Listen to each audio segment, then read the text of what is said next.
Welcome to Voices of the Community, which explores critical issues facing Northern California communities. We introduce you to the voices of community thought leaders and change makers who are working on solutions that face our fellow individual community members, neighborhoods, cities, and our region. This is George Koster, your host. This episode is part of our series exploring COVID-19's impact on nonprofits and small businesses in the San Francisco Bay Area. Back in April of 2020, when we decided to create this ongoing series on COVID-19's impact, first on nonprofits and then on small businesses in the San Francisco Bay Area, we, like you, had no idea how long the pandemic would go on and what the health and economic impact would be in our community.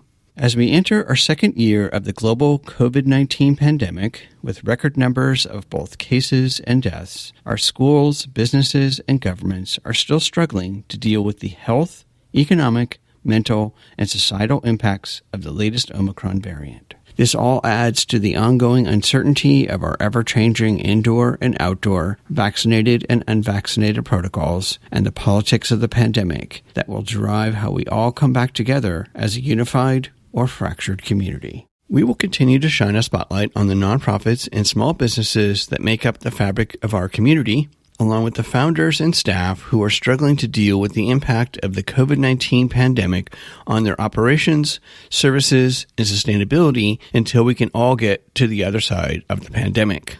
Along the way, we will also share with you all the amazing solutions that our nonprofits, small businesses, foundations, and government leaders are working on to help us all get to the other side of the pandemic and come together to rebuild our communities with more economic, social, and environmental equality. You know, being homeless, it is very hard and it's a long road and the lack of supports out there. And then a meeting with the project, it gave me my life back, really, and my self-esteem personally, because, it is hard when you're living in a society that has no compassion for anybody that's in the homeless or in the low-income stage, right? One of the topics we have focused on through our special COVID-19 series are organizations and governments that are experimenting with providing cash transfers to unhoused community members. We're finishing up our special series on COVID-19's impact on our nonprofits, small businesses, and local governments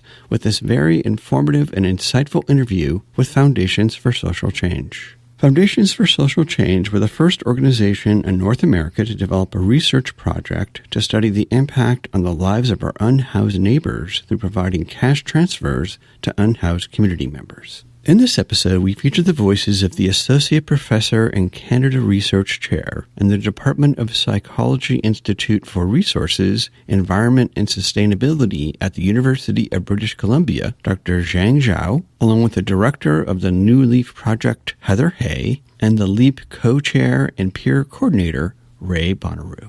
I'm joined remotely by Dr. Jiaying, an Associate Professor and Canada Research Chair in the Department of Psychology Institute for Resources, Environment and Sustainability at the University of British Columbia, along with the Director of the New Leaf Project, Heather Hay, and the LEAP Co-Chair and Peer Coordinator, Ray Bonnetrouge. Welcome to Voices of the Community, Dr. Zhao, Ray, and Heather. Thank you. Thanks, George. And I will call you Dr. JZ or just JZ. So Yes. Staying with you, JZ, could you provide the audience some context and kind of background about the actual study that you put together on providing cash transfers directly to unhoused community members there in British Columbia? Sure. Foundations for Social Change started the New Leaf Project back in 2016. It was co-founded by Claire Williams and Franz Chalangi. I joined the combo as the research lead for the pilot. So this project was motivated by an innovation, which is to reduce homelessness with cash transfers. The reason being, the existing approaches to homelessness include providing emergency services like shelters, providing healthcare services like detox treatment programs, or providing supportive housing. None of the existing approaches addresses the core cause of homelessness, which is lack of money.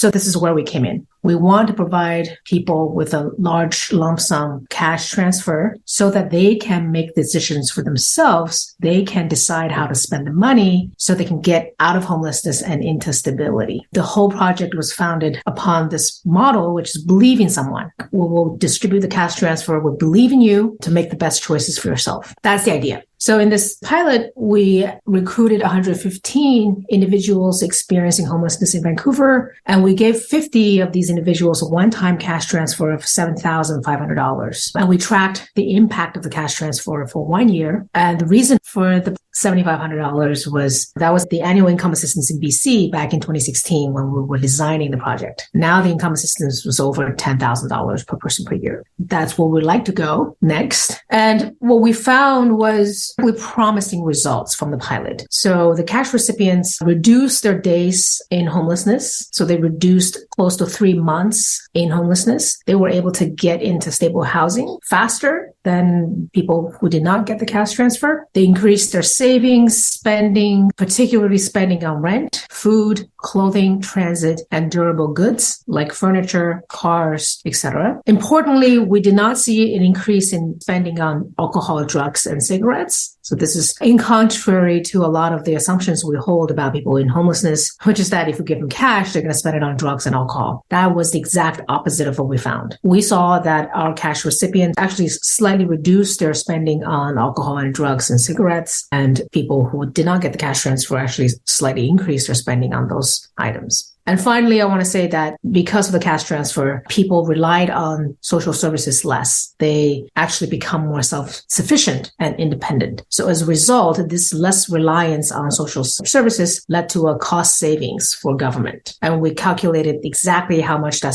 saves the government. So our cash transfer produced a net savings of over $700 per person per year. This is after accounting for the cash transfer itself. So what this shows is that cash transfers help people significantly. They help people get out of homelessness, and they help government save money at the end of the day. Of the pool of members in the pilot, what would you say was the percentage of the participants that were actually able to stabilize their housing and move out of being, if you will, unhoused or living out in the open? So at 1 month after the cash transfer, close to 50% of the cash recipients were able to get into stable housing. And over 1 month, that rose close to 80%. So over 1 year, over 80% got out of homelessness. Whereas people who did not get the cash transfer were still able to get out of homelessness, but at a much slower rate. So the report, which, as you and I were talking about before we came on, is still being peer reviewed, it sounds like? Under review, yes, but there's a publicly available preprint online. So I sent you the link, George, in the chat. So everybody can view the paper, and we're happy to talk to anybody who's willing to discuss more or even collaborate.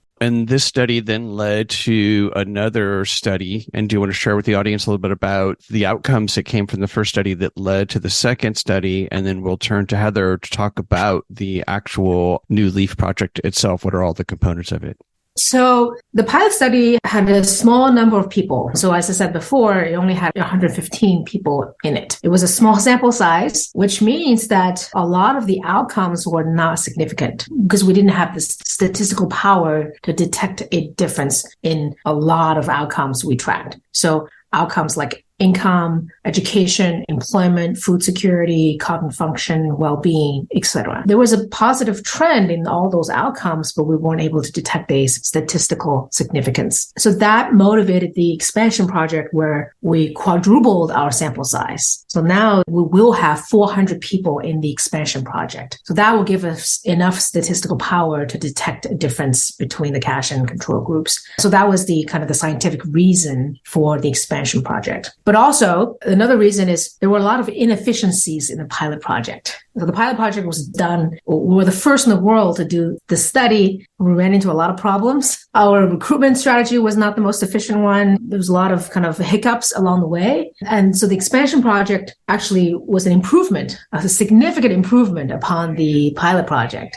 where we streamlined a lot of the recruitment processes. And we also had a whole program to collect qualitative data in addition to the quantitative data we have. So I think this is like the much improved version from pilot. I'll hand it over to Heather to explain more of what we're doing in that expansion project. And this is the creation of the New Leaf project. So Heather, can you provide us a whole kind of context and background of what is the New Leaf project? Yeah, sure. Thanks, George. And thanks, Jay-Z. It was a great background. So the pilot project, George, was also called the New Leaf Project. So this project that we're currently doing now is the New Leaf expansion project. So as Jay-Z said, in the original project, there was 50 cash transfers. In this project, we're looking at recruiting 400 people. 200 individuals will receive cash and 200 people will be in the controls. Our current state is we've recruited approximately 66 people in good completes in the last 6 months into the project. And just talking about efficiencies, it's taken us 6 months to recruit and to fully onboard these 66 participants. And that's the same number of people that they onboarded in the pilot project, but it took nearly 2 years for them to recruit that number in the pilot. So we do have efficiencies. And I think the efficiencies are threefold. One is partnership and connection with community organizations. So we have a memorandum of agreement with over 28 community organizations. They work as our referral partners to the population that we would like to receive into the project. And through those community organizations, we've identified a key role, which is community connectors who support the participants through the project over the course of the year. So they do the recruitment, the follow-up, and act more like a meaningful friend through the whole process. So they're not therapists, they're not doing treatment, they're basically working beside and connecting people and keeping people in the project as we move forward. I wanted to just share a little bit about who the population is, because I think sometimes we have these mental models about people who are living homeless, and that's oftentimes beefed up by the media. So our project is really focused on those individuals who do not have a complex mental health problem, who do not have or misuse drugs, and do not have a gambling addiction or need of gambling. And the reasons for that, number one, the project itself was extremely controversial when we first did it. And secondly, we have a very rigorous oversight, both with UBC ethics as well as with the data review board. And I think the population that we've chosen is really basically a population who we guesstimated would do no harm to self or to others on receipt of the cash transfer. So that's the population. And one of the interesting findings in the expansion project is this is a group that is really the hidden homeless, the population of working poor. So many of our population are working, have 2-3 jobs. And that was the same as true in the pilot project. And just one thing happens to them. So they either lose a job or their car breaks down or someone gets sick, and that just defaults them to the street. So when you think about this cash transfer, it really is an intervention more upstream as a preventative strategy to prevent people becoming entrenched in homelessness. And the population as well, the sample size that we have is truly representative of people living unhoused currently now in BC. So what we know is that over 1/3 of the homeless population is Indigenous. So we've reached out and partnered with many Indigenous community partners, the Métis Nation, Aboriginal Friendship Center, in order to secure a population that is representative of our current population here in BC who is living unhoused. Heather, staying with you, besides just the actual cash transfer, are there other wraparound services that your community service partners are providing the participants in the program? Yeah, good question, George. Thanks. I always forget about that. And it is more than just cash. And certainly our participants will tell us it's more than just cash as well. But we have other partnerships. So we have a partnership with TELUS, our large telephone and communications company. They provide free telephones and SIM cards for a year to the participants, both cash and non-cash. We also have a very strong partnership with Van City, who's our banking partner. And Van City provides us with all the financial support. So free savings accounts for all of the participants. And they have a key contact person across all of their branches because our project spreads across quite a large geographical area in Metro Vancouver. So we've been able to establish relationships in all of those outlying banks. And the beauty about that is oftentimes homeless people are really shame-based and have a lot of stigma, and it's difficult for them to walk into a bank, open up an account, and go through those processes. So having somebody at the bank that knows about the project and can really help people wayfind through that process has been invaluable to the success of the project. The other thing is Van City also supports us with fiscal literacy. So we are beginning to provide support for all the participants if they do select around fiscal literacy, and they can be provided coaching on a one-on-one or in a group setting. And then obviously the other wraparound services that we have, and I think the key service is the community connector, who actually stays with people over time, helps them to wayfind, helps them to find additional resources, and provide support in a meaningful way. Heather, you've done this over the last years. How has COVID impacted the pilot program and now your phase 2? JC, did you want to respond to that? Yeah, so we were fortunate to wrap up the pilot project just as the pandemic started. So that didn't really influence our pilot. And we launched the expansion in May this year when the restrictions are being lifted and when people are being able to move around. So we were fortunate to just miss the lockdowns while we were planning the expansion. But I have to say that over the summer, we did experience, people getting sick from various illnesses, including COVID, but that just happens to everyone. But yeah, Heather? Yeah, no, I was just going to say that during COVID, we had some good financial support from our federal government, provincial governments through CERB, which was financial assistance. And now that CERB has completed and finished and that support is not available to individuals, I think it leaves a glaring gap in the supports to our families who are the working poor. And I think during COVID, they somewhat didn't have to worry about a paycheck coming in because CERB was there and CERB kind of balanced that out. But I think it's back now to a situation where we don't have universal basic income. And so people are still struggling about how to make ends meet. Particularly here in Vancouver, some of the trends that we're seeing from the expansion project are because of a huge increase in rents. Our rent increased over 46% this year in BC. So people are just been unable to meet their rent agreements. And we're seeing way more evictions, a trend of more single moms and families. I think in the pilot, we didn't see as many children that we're currently seeing now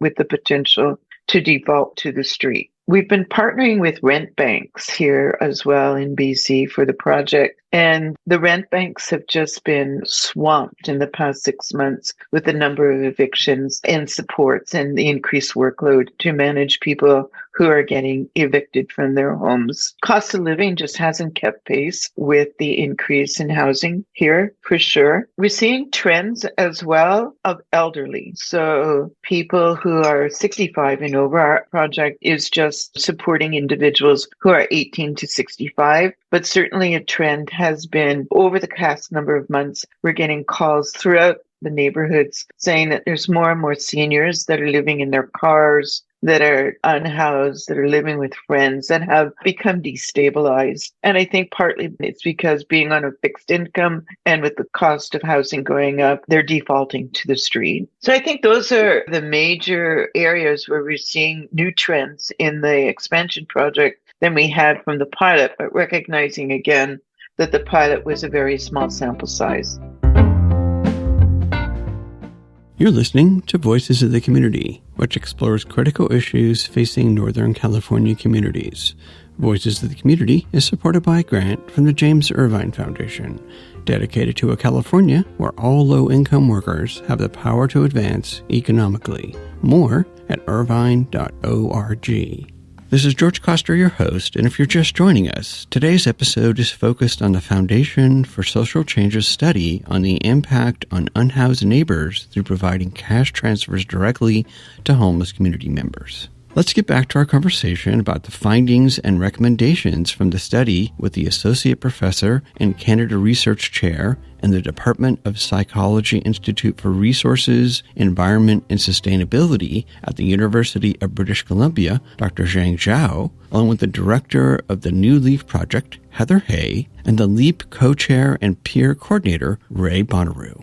So turning back to you, JC, and this is also for you, Heather, as well. So the outcomes from the pilot and now going into the second phase of it, have you utilized this information to share with the City of Vancouver plus the regional government? Has it helped impact any change of policy? I guess my question would be how the outcome from the studies have impacted or not impacted local government policy. We have communicated our findings of the pilot to the city, state, even federal governments in Canada and US and UK. But there hasn't been meaningful policy change at this point for many reasons. One is I don't think we can change policies based on a small study of 100 people. That's precisely why we're doing the expansion project. Two is there's still a lot of public resistance to the idea of giving people in homelessness cash because the public don't trust people in poverty or people in homelessness. I think that has to be corrected and addressed. In the preprint that I shared with you, we actually did 2 more large-scale experiments to demonstrate this deep public mistrust toward people in homelessness and the way to kind of mitigate or address this bias. So I think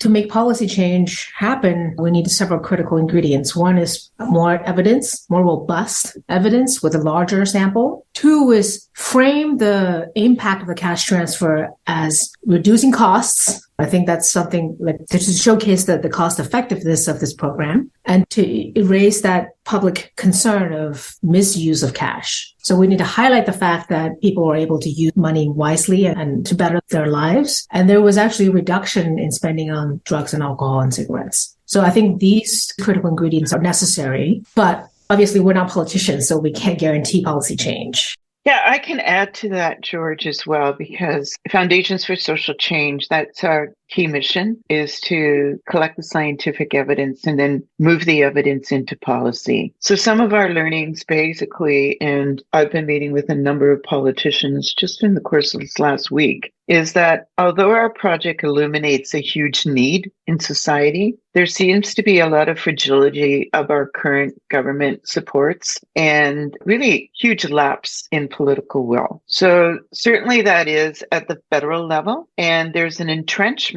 around wanting to change the system. At the provincial level, I think what we're hearing back is there may be some wiggle room, but we have a huge, visible, complex homeless problem on the streets here in BC. And I think the politicians' thinking are centered around we have to make some inroads there and actually gain some public confidence before we can turn our attention to those that may be invisible currently right now. And then secondly, I think just to amplify what Jay-Z was saying, I think they're looking for lots more evidence. Like even with the 400 participant sample size and the amount of money that we're giving out, it's minuscule, I think, in their eyes to really be able to shift the current processes. And currently, what we would like to see out of policy change is we'd like to see no strings attached to a lot of the supports that government is providing. This belief that people know what's best for them and they can spend the dollars in order to be in the best interest of themselves and their families. And thirdly is the way that it's distributed. So what we've heard back to many of the participants, it's extremely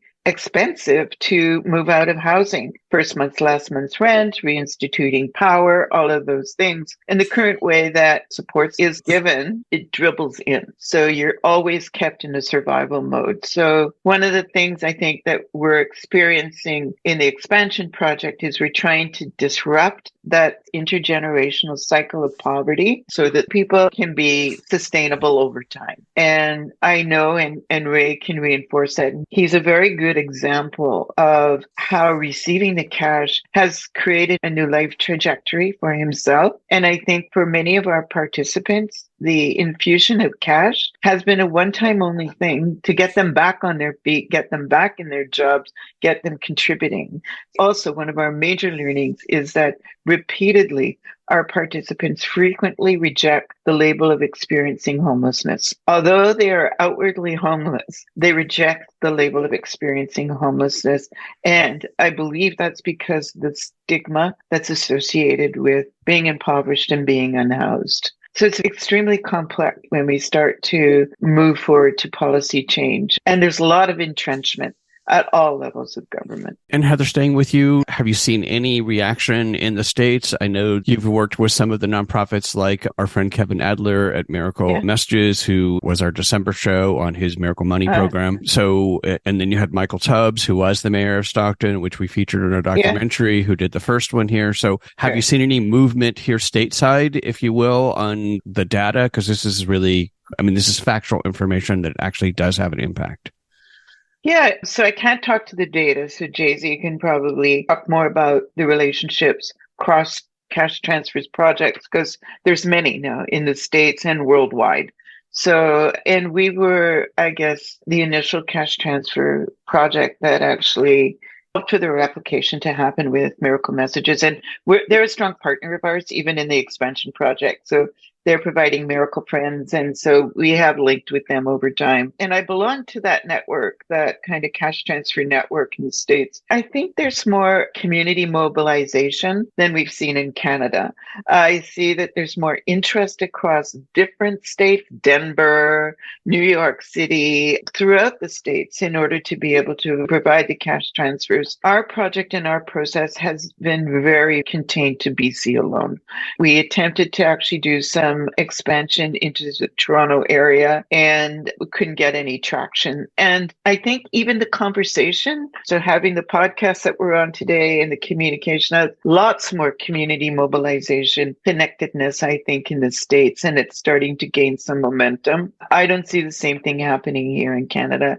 Jay-Z, do you have any thoughts around data sharing or what your thoughts are? Because Jay-Z and myself actually, and UBC and FSC and others had put in for a large transformational grant, which was a multi-city kind of cash transfer project across Canada. And we were unsuccessful in securing funding for that. And Jay-Z can talk to that better than myself. But Jay-Z? Yeah. So a key distinction between our program and a lot of programs that are happening in the US and UK is that we provide a one-time large lump sum transfer, whereas a lot of the other programs, monthly, smaller payments, around $500 usually. There are pros and cons of each approach.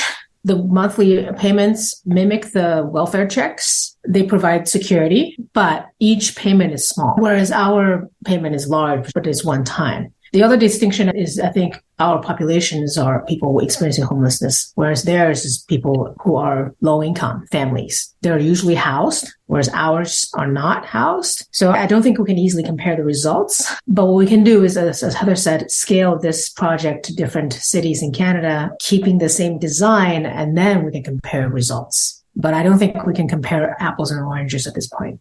Thank you, Jay-Z. All right. So, Ray, turning to you, were a participant in the initial pilot program. Can you share with the audience a little bit about your experience in participating in the program and how that's helped you? And then I'd love to have you share about the leap in your co-chair, your work now with the organization itself. It all started back in 2017. I was dealing with EI, or government funding for when we go unemployed. And I tried to get schooling, and apparently that wasn't part of their program, which they ended up shutting my EI down. And then I became homeless, and I lived in a shelter in about a year and a half. And that's when I was introduced with the New Leaf Project. And I got involved with them. They approached me and asked me if I wanted to do a survey, and which I did. And I thought, well, I got $20. I thought that was great and didn't realize that it was going to progress into a larger project. So I got involved with that. And I guess I was one of the first people that got the cash transfer. And it was quite the shock. Like, I mean, seriously, like, who does this? Nobody in my world would ever dream of getting this gun, and I thought, well, this is too good to be true, right? And then when the actual money was deposited in my account, I still didn't trust it, right? Because it was like,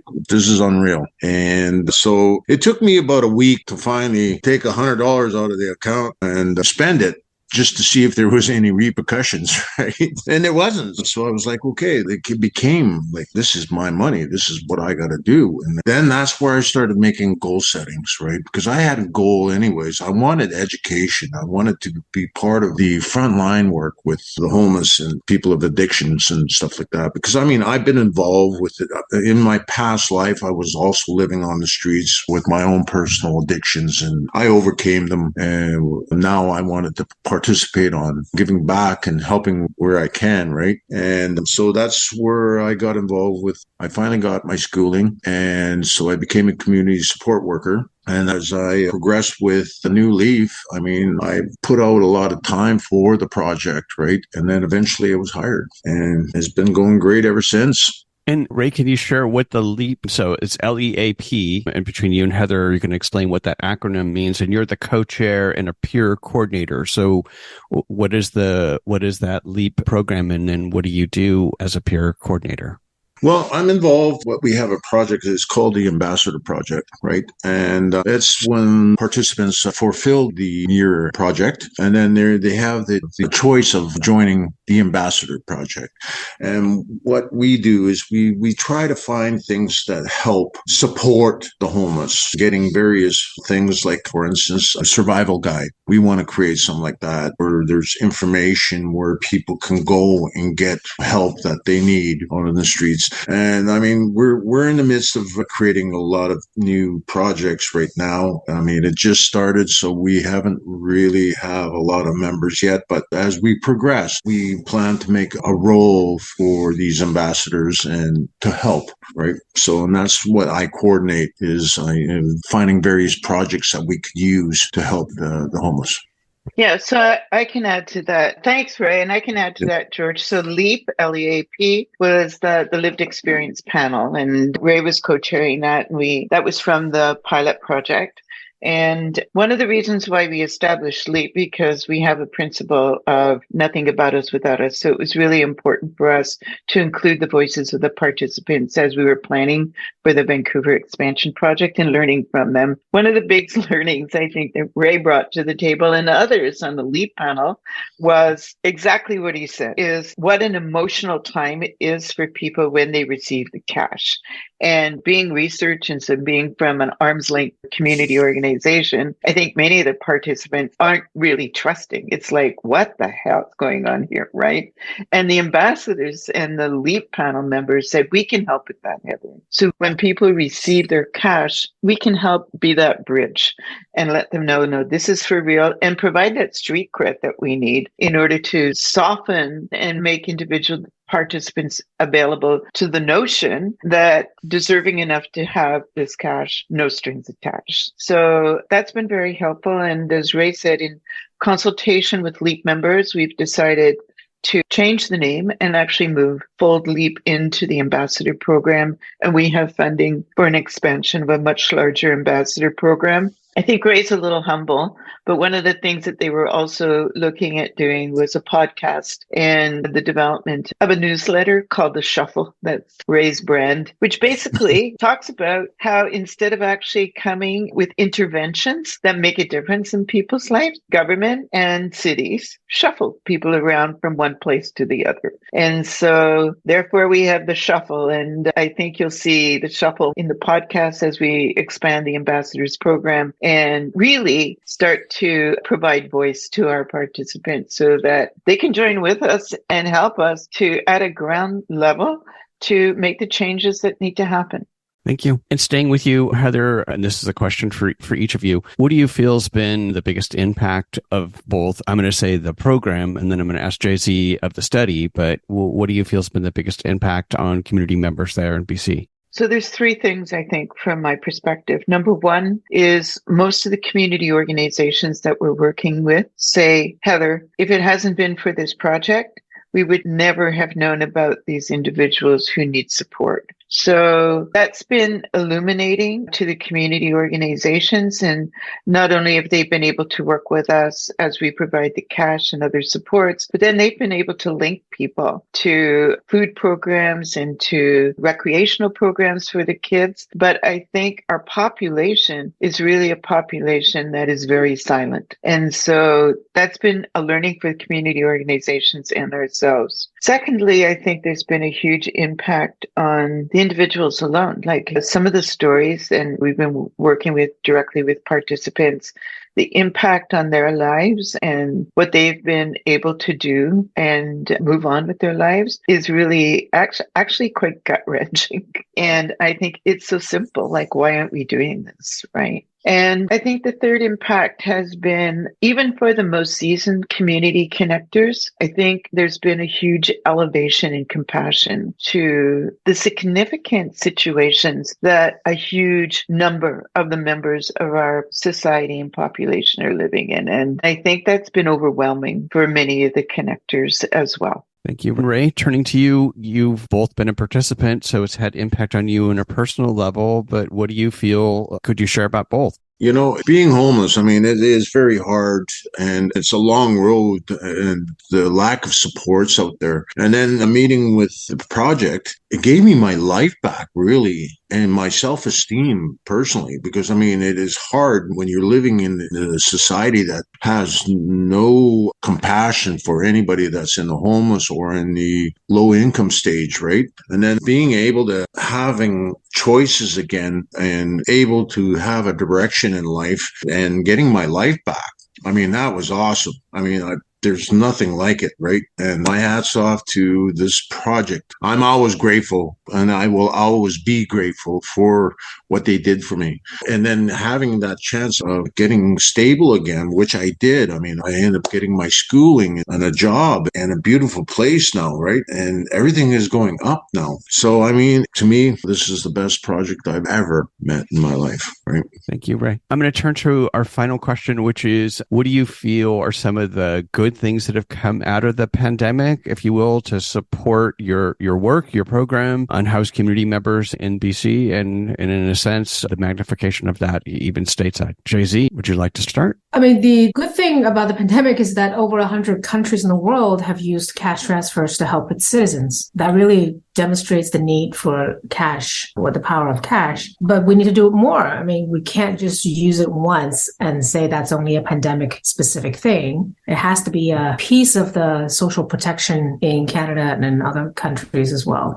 Thank you. Heather, Ray, thoughts? Well, during the pandemic, I mean, homelessness doesn't stop. And I mean, and I was always out there, regardless was with the orders and stuff like that. I mean, I did a lot of the outfield work, collecting stories and stuff like that, meeting all kinds of people that on the streets, and it was amazing, right? And I mean, and then having that chance to getting somebody back onto their feet again, just to see their faces and the gratefulness that we were there for them. I mean, there's nothing like it. I mean, to me, it heals me every day being able to be out there and helping the people that are in need. Thank you. Yeah, from my perspective, I don't see the relationship between any of the outcomes of the pandemic and the further support for our program. Like, I think even as we speak today, our governments are starting to roll back CERB. There's 850,000 people across Canada who received benefits during the pandemic and now are facing a rollback of those dollars that were provided to them. So I think if we're thinking in our head that the pandemic was a gateway to be able to assist with universal basic income or additional cash transfers, or I don't see that happening. I don't think that it has improved any kind of government softness that people are deserving of increased benefits or the way that they're transferred. Thank you. Great insights. So I guess the last question I would kind of ask was, what would you like to see come out of? So out of the tests, out of all of your work, out of the data and the reports, or what would you like to see happen? Jay-Z, you want to start? Well, as a researcher, I'm supposed to remain neutral to the outcome of the study. But of course, I want the expansion project to succeed, have an impact on our participants as well as policy. That's what I would like to see, but we'll see what actually happens. Ray, what would you like to see? Many more success stories. I'm out there and I love just doing what I'm doing. And the more we can get people off the streets, the better. And being part of this team is just amazing to be able to do that for them. Thank you. And Heather? Yeah, I think from my perspective, what I'd like to see is opportunity to expand the expansion. And so to be really able to scale and to see the New Leaf expansion project in other major cities, collect more data, be able to collect data on thousands of people in order to be able to shift the dial on policy. So I'm hoping it feels like this is a marathon, not a sprint. And we're really in for the long haul. And so I would just like to see the replication and the scaling of the New Leaf project across Canada. Thank you, Jay-Z, Ray, and Heather for sharing your wonderful work and the creation and execution of the New Leaf project, as well as all your research and data on the success of providing direct cash transfers to unhoused community members. We'll make sure that listeners have information on your website, and the first phase of that research, I'll make sure we have a link of that on the direct giving model, along with links to donate to your latest New Leaf program. Please stay safe and healthy as we all work our way through this latest stage of the COVID-19 pandemic and all of its variants. That's it for this episode of Voices of the Community. You've been listening to the voices of the Associate Professor and Canada Research Chair in the Department of Psychology Institute for Resources, Environment and Sustainability at the University of British Columbia, Dr. Zhao, along with the Director of the New Leaf Project, Heather Hay, and the LEAP Co-Chair and Peer Coordinator, Ray Bonnetrouge. To review the first study and to find out more and support the work of Foundations for Social Change, please go to forsocialchange.org. You can find out more about the work of nonprofits working with our unhoused neighbors featured over the last 3 years in this series by going to our website, georgecoster.com, and click on Voices of the Community, and then click on our COVID in San Francisco nonprofit series. And to find out more information about the first program to provide cash transfers to community members in the United States, the City of Stockton, please go to our website, georgecoster.com, and click on Voices of the Community link, and then click on the Stockton's Rise from Bankruptcy link, and go to episode 12. We're transitioning this special series on nonprofits, small businesses, and local governments into a new 6-part series focused on our arts and culture organizations along with their workforce. The new series will be highlighting the issues and solutions our arts and culture organizations and their workforce are struggling with to come back from the pandemic, along with addressing the systemic racism in our performing arts ecosystem. The new series will include live in-person community dialogue events that will be streamed, as well as our usual radio show, podcast, and a television show with our friends at Bay Area Video Coalition. Go to georgecoster.com and sign up for our newsletter to participate in the live shows and stay in the loop on our new series. Thank you all for your support during the run of this very important series spotlighting the work of our nonprofits, small businesses, and our local government during this global pandemic. We hope that you enjoyed the insights, points of view, and personal stories from the voices of changemakers and their nonprofits and small businesses featured in this series. To find out more and get engaged with the nonprofits, small businesses, and staff members featured in the series, please go to my website, georgecoster.com, and click on Voices of the Community to find links to the extended versions of these interviews and to listen to the entire series. After listening to these stories, we hope that you will consider making a donation and volunteering to provide a hand up to your fellow community members. Today's episode was made possible by the audio wizard and our associate producer, Eric Estrada, and the graphics magic of Casey Nance from Citron Studios, along with the wonderful crew at the San Francisco Public Press and KSFP. Voices of the Community is supported by a grant from the James Irvine Foundation, dedicated to a California where all low-income workers have the power to advance economically. More at irvine.org. Voices of the Community is a member of Intersection for the Arts, which allows us to offer you a tax deduction for your contributions. Please go to georgecoster.com and click on the donate link to make a donation to help us provide future shows just like this one. While you're on our website, you can enjoy our archived past shows, which feature community voices working on solutions to critical issues facing Northern California communities. And you can sign up for our newsletter to find out more about future shows, as well as shows and events from the organizations that are included in our episodes. Take us along on your next COVID walk by subscribing to Voices of the Community on Apple Podcast, Spotify, and Google Podcast, or wherever you get your podcast. You can follow us on Twitter @George Coster, and we'd love to hear from you with feedback and show ideas, so send us an email to george@georgecoster.com. I'm George Coster in San Francisco, and thank you for listening.